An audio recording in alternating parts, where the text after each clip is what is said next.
This is Comic Picks by the Glick. Hey, and I'm your host, Jason Glick. Hey, Jason Glick. What's going on?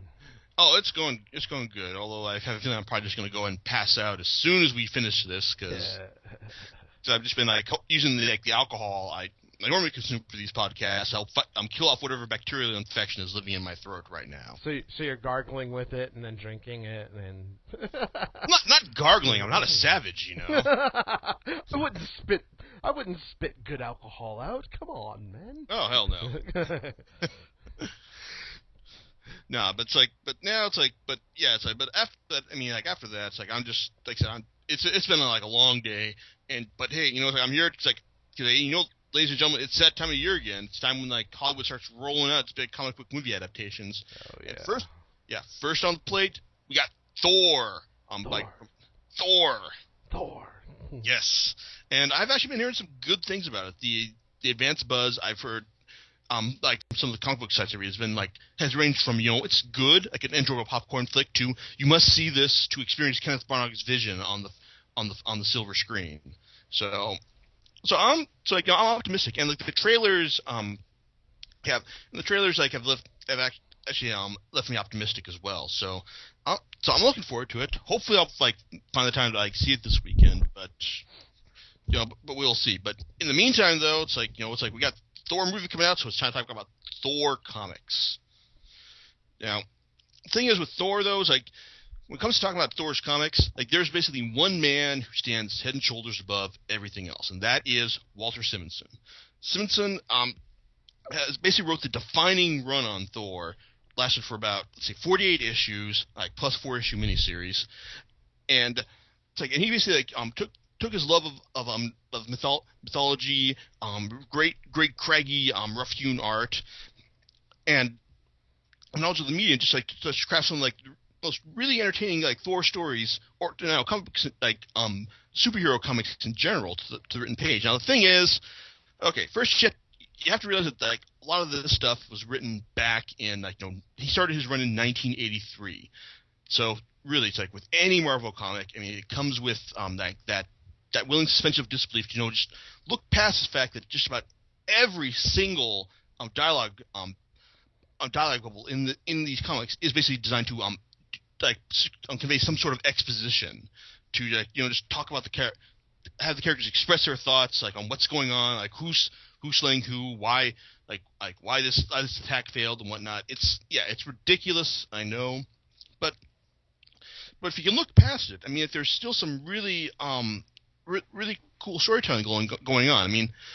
Brian Hibbs over at the Savage Critics, he did a great post a couple of weeks back talking about how why we read serialized comics, and he cited The Walking Dead as a great example of that. Basically, citing to how Kirkman does a great job of leaving each investing us with a lot of content in each issue, and just making each series end with a particular cliffhanger or some sort of point of interest. Basically, letting us leave each month with a particular with a plot point, just to agonize over what's going to happen next. Just to leave us with a certain knowledge of what horrible thing that happened to our characters in this issue. Did it really happen, or is there some sort of mitigating circumstance, or was it just a trick by the author? It's that kind of thing, and that's the kind of thing that these issues of Thor nail really well. Now, those of you who are familiar with the series have heard about Walt Simonson's run on the series like I did. You're probably familiar with the very first issue in this collection. Basically introduces Beta Ray Bill, an alien who is traveling to Earth, or traveling through the cosmos, and after Nick Fury finds him, picks up his signature, he asks Thor to go in and check him out. Now it's Bill and Thor throw down for a while, but due to the curse that Thor is under, to turn into to revert to his alter ego Donald Blake after after he's removed from a certain after he's it's gone a certain distance past Earth, he turns back into his human alter ego. Bill clubs him, and then he's wondering where'd the Thor guy go? What am I gonna do? I'm crash landed on Earth, and and I've got all these, like, I'm shielded and it's breathing out of my neck. So he picks up Blake's walking stick, which is the normal form of Thor's hammer, hits it, and suddenly becomes, like, basically, for lack of a better word, Beta Ray Thor.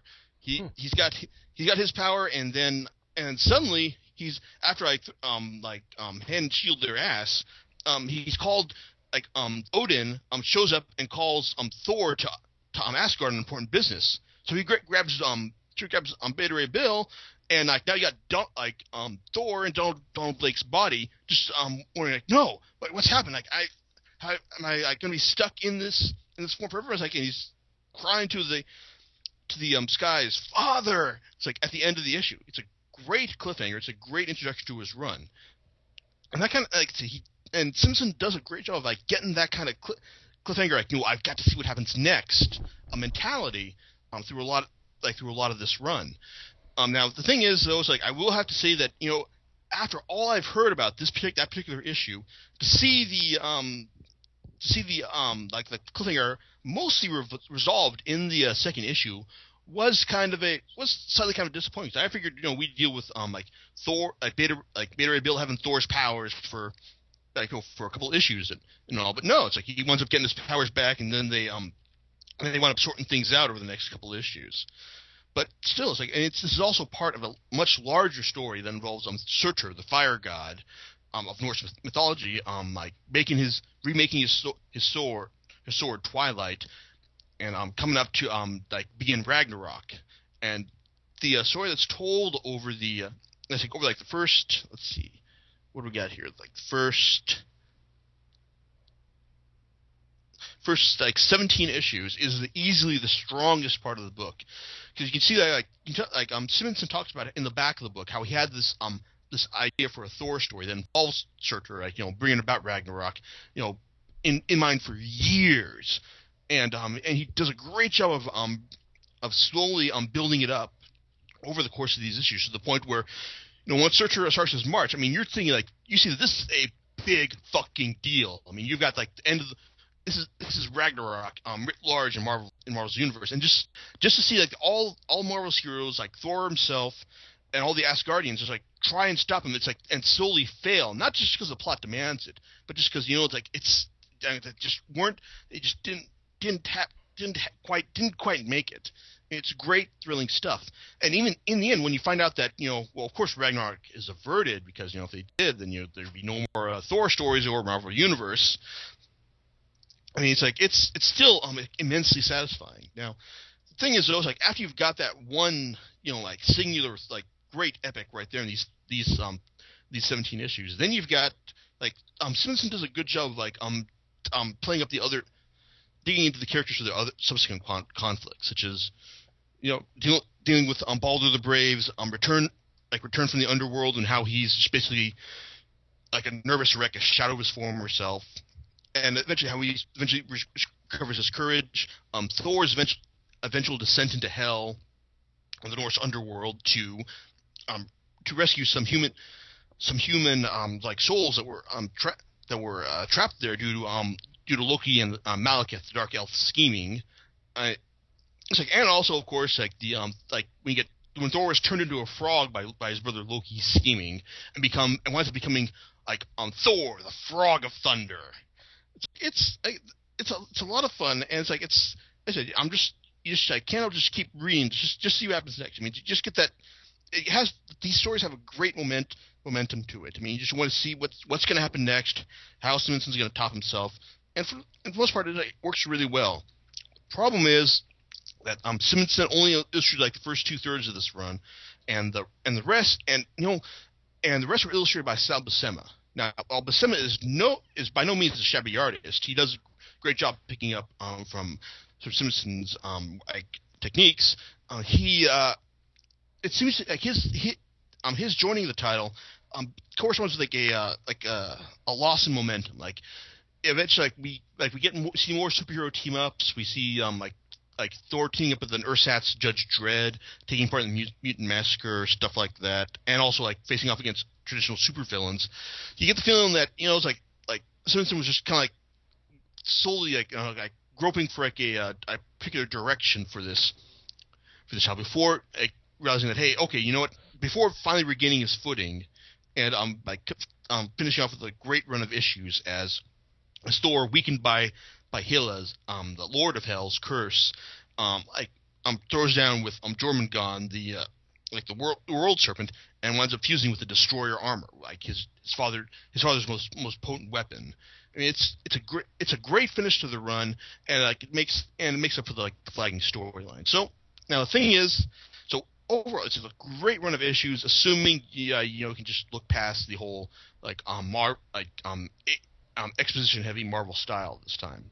The other thing you might want to take in mind is that these the volume I got that collects Simonson's run is not only a fucking brick, it is also really goddamn expensive.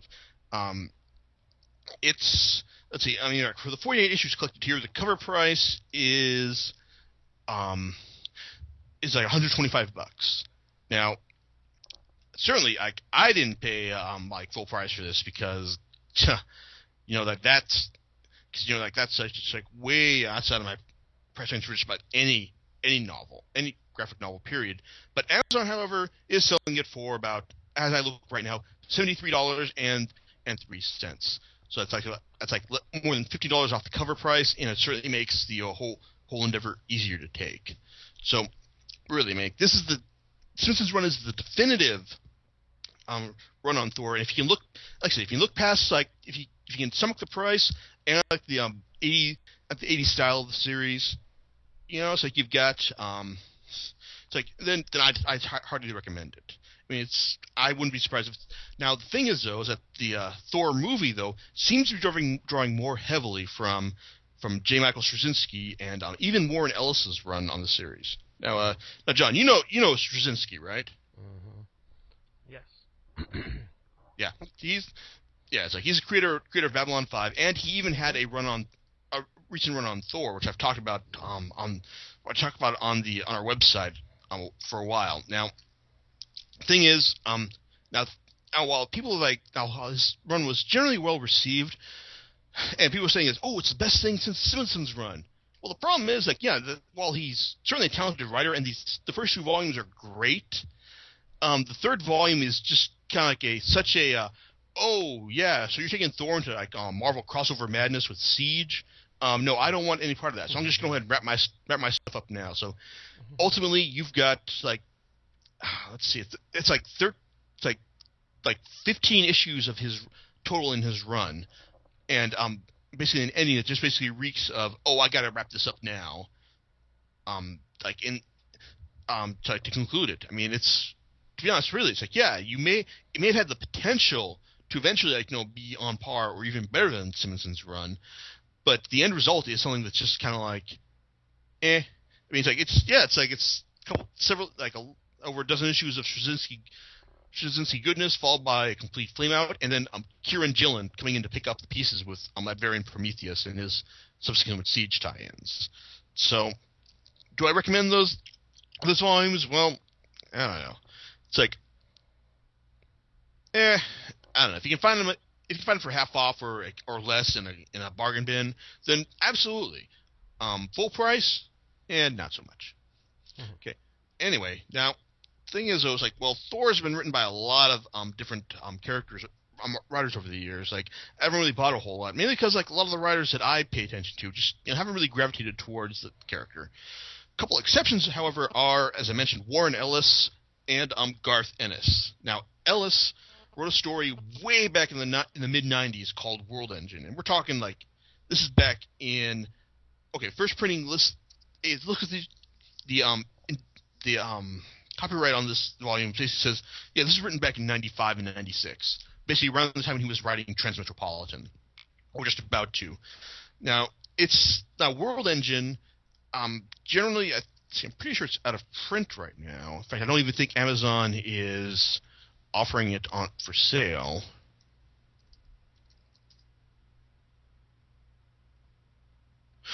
Oh, wait, my bad.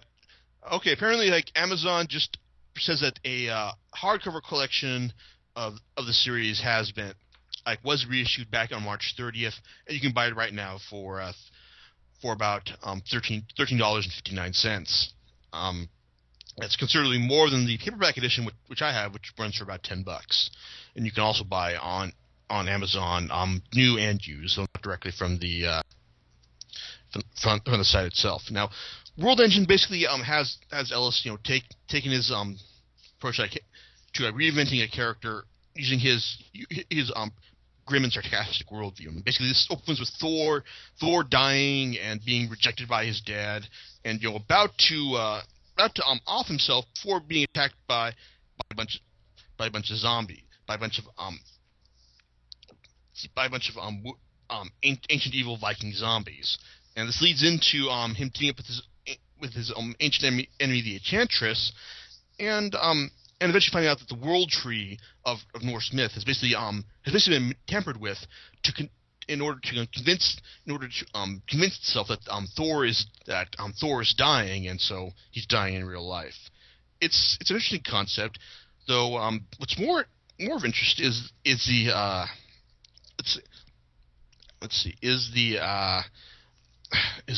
is a policeman that Ellis introduced in the series, Mr. Curzon, a British guy who basically reeks of the standard Ellisisms, being a magnificent bastard and all, just being a dick just about everyone, and and just like that kind of stuff. I mean, it's through him that we learn that Ellis posits some interesting ideas about how to reinvent Thor for the 90s, at least. Basically, talking about how they're not actually actual Asgardians, but just character, but just aliens who are just so far advanced that they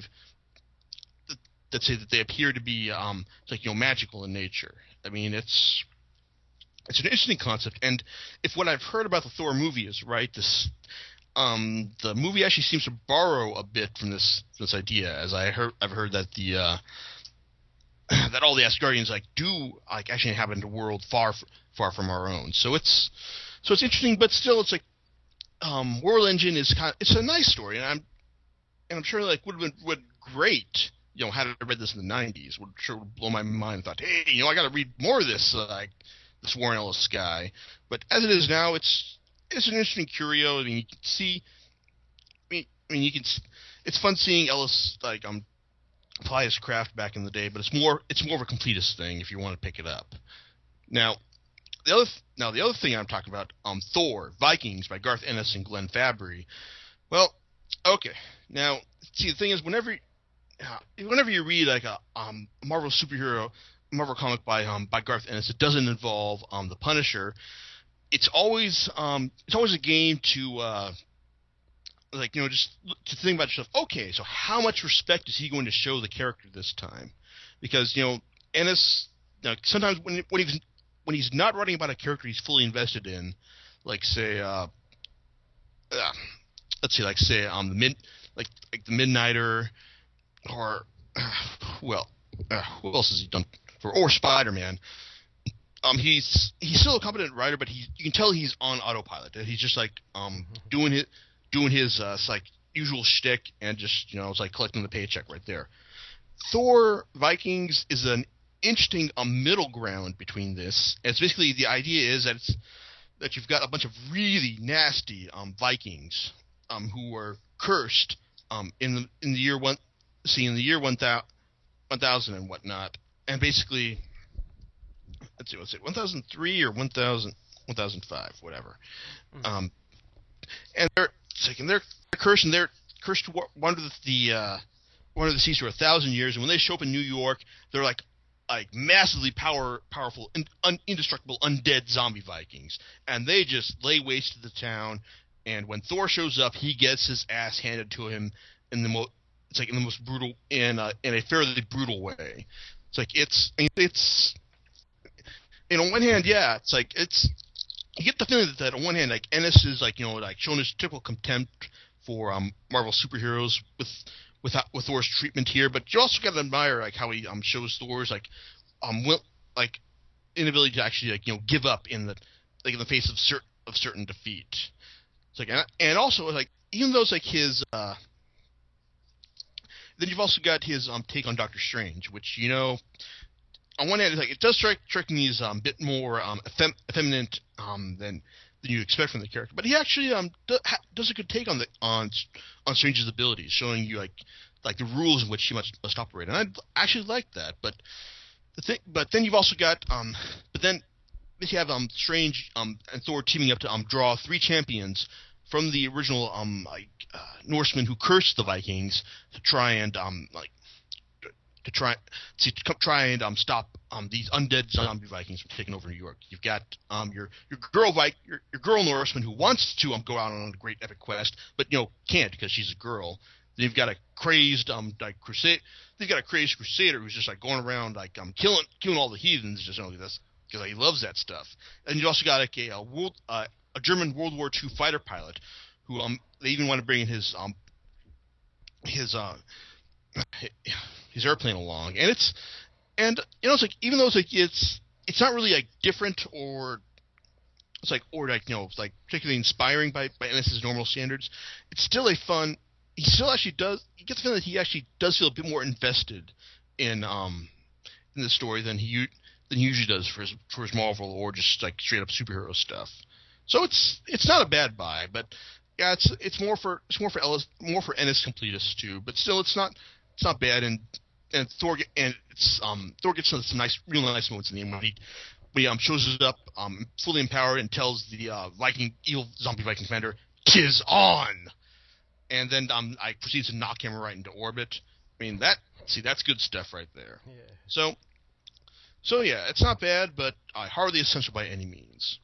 So now, Thor is also currently at the center of the Marvel's current crossover, Fear Itself, which has the disadvantage of not being a crossover you can sum up as easily as Marvel's previous ones. So even though it's written by Matt Fraction and I'm drawn by the incomparable Stuart Immonen, it's I'm more interested in the fact that it's the next step in the overall narrative of the Marvel universe than for anything it presents in itself. Well, except for Immonen's artwork. It's that man can do no wrong, I tell you. Mm-hmm. Still, and also I've heard good things about Kieran Gillen's fill-in run between Straczynski and Fraction himself, and also his how he's currently taking up the reins on Journey into Mystery, which is basically the Thor series now divested of Thor itself. Basically, it's involved Loki trying to convince people that, hey, I'm not actually lying to you this time. I'm actually trying to help you guys out. So that sounds fun, and I'm looking forward to checking it out at some point. But still, when it comes to Thor, Walt Simonson is still the first and last word on the title. And if you want to know what's so special about it, you're gonna want to check him out. Yeah. So I've talked enough, and that's about it. So next week, hopefully, I'll be back to talk about the last Tokyo Pop title that I'll be reading, Future Diary, which was volume 10 was published, and I had to send back because it was the glue had rotted out of my volume. But now I've got volume 10, and problem is there's still 2 more volumes worth of content after that. How am I ever going to find a way to read those? I wonder. Well. You'll just have to come back in 2 weeks to find out. All right, people? Yes. All right. Okay, people. Take it easy. All right, we'll see you next time. Bye. Night.